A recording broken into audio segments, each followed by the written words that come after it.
আইন সাহেব ওদিকে যাবেন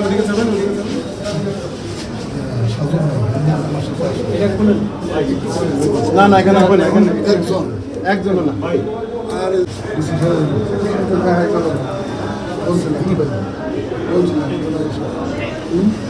হ্যাঁ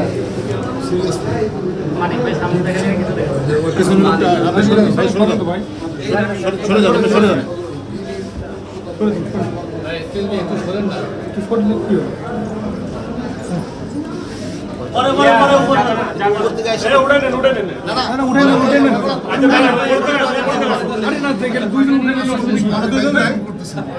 আপনি কথা বেশি বলতেছেন।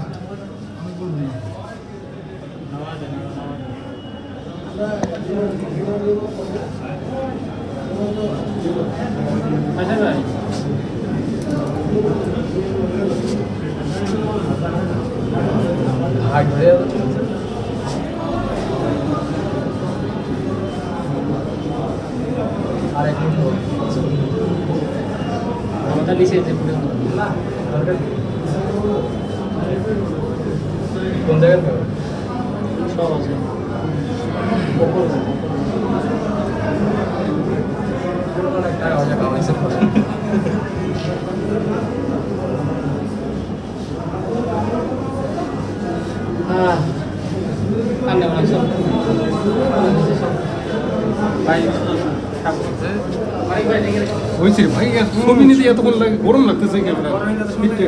সন্ত্রাস বিরোধী আইনের মামলায় 2 জন আসামিকে রিমান্ডের জন্য উপস্থাপন করা হয়। মামলার তদন্তকারী কর্মকর্তা এই 2 জন আসামির 7 দিন করে রিমান্ড প্রার্থনা করেন। আমরা রাষ্ট্রপক্ষের রিমান্ডের যৌক্তিকতা উপস্থাপন করে বক্তব্য রাখি, আর আসামিপক্ষ এই আসামিদেরকে জেল গেটে জিজ্ঞাসাবাদ করার প্রার্থনা করেন। উভয় পক্ষের শুনানি শ্রবণান্তে বিজ্ঞ আদালত 1 নম্বর আসামি যিনি কায়সার আহমেদ, তিনি ময়মনসিংহ জেলা আওয়ামী লীগের উপরগাঁও পৌরসভার সাবেক মেয়র, আর 2 নম্বর যিনি খায়রুল খান জুয়েল, তিনি হচ্ছেন ক্যান্টনমেন্ট থানা শ্রমিক লীগের সভাপতি। এই 2 জন আসামিকে বিজ্ঞ আদালত 4 দিনের রিমান্ড মঞ্জুর করেন।